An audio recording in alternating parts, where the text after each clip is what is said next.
Hey everybody, just a real quick video here explaining a little bit about human migration, something that we briefly touch on in our population unit. So we talked a while back about how long we've been a species. Humans have been on this planet for about 200,000 years, so that's what our best evidence suggests. And basically ever since we've been a species, we have been moving around this planet. This map shows us that our species, we got its start, we think, right around here, right in what is now Ethiopia, kind of over near Somalia. And we started to, some groups of humans started to spread south and down near South Africa. Some spread over to the west, and others came up north, and then even were able to cross over into the Middle East. Some branched and moved over to Europe. Some started to spread through Asia. And you can see we migrated all the way across into the Americas about 15,000 years ago, and all the way down to the very tip of South America. So we've traveled a very, very long way. It took us a while, but humans have always been moving, and we are still always on the move. So we're going to cover some vocab words, so make sure you get these down in your notes or something somewhere, because you will be tested on these. First one is just the word migration. Oftentimes we think of migration as something that like birds do, like geese will fly south in winter and back north again. So yes, a whole bunch of different species do migrate, so do people. We just don't necessarily always migrate for the same reasons. All people have a migration story.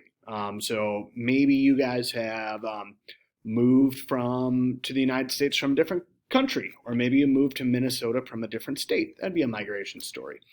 Even if you've just switched homes from one place in Blaine to another, that's a migration story. So take a moment and think about what your migration story is. Have you or your family moved? And I bet the vast majority of you have some kind of a story you could tell.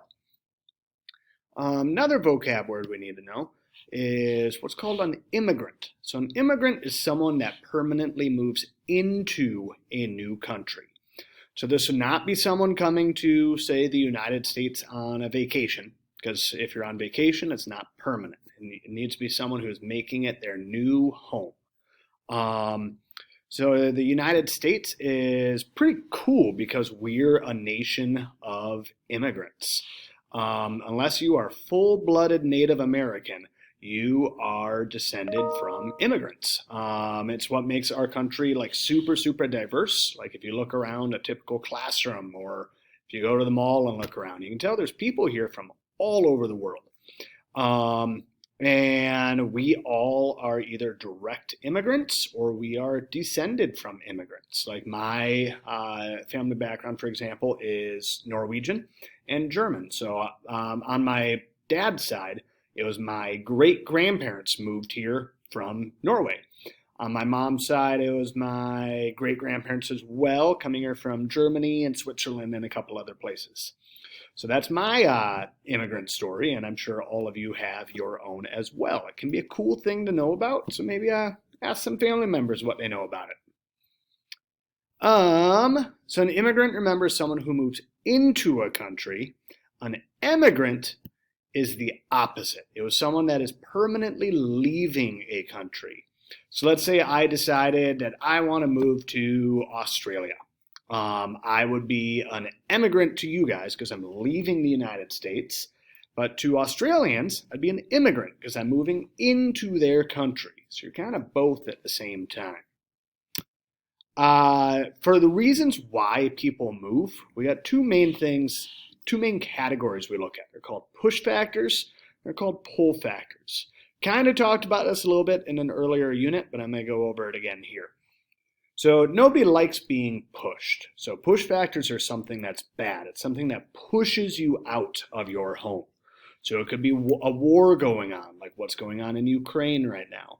It could be a disease spreading around. It could be maybe you just can't find a job in your home country.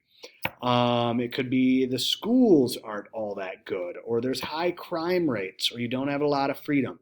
Those are all negative, bad things that could push you out of your home. The opposite of that is pull factors. These are good things that pull you into somewhere new. They make you want to move there. So a lot of people like coming to the United States because we have more freedom than a lot of countries out there. You might want to move somewhere because it's going to be safer, better law enforcement, or just lower rates of crime or something like that. A lot of people move to the United States for jobs because they want to be able to support themselves, support their families, make some money, and kind of just try to live that American dream. Other pull factors could be education. So maybe people are moving here or moving to another country to go to better schools, a great university, stuff like that. Another pull factor is just a higher quality of life, where you can move to a country or a state or a new town that just you're going to enjoy life better. That's a big motivating factor for a lot of people. Last term we're going to talk about real quick is what's called a refugee. A refugee is someone that is forced out of their home to escape something that's like really bad, something that's putting their life at risk. So it could be war, it could be persecution, like maybe the government is not treating them well because of their race or their religion or their sexual identity, something like that. Or it could be natural disasters.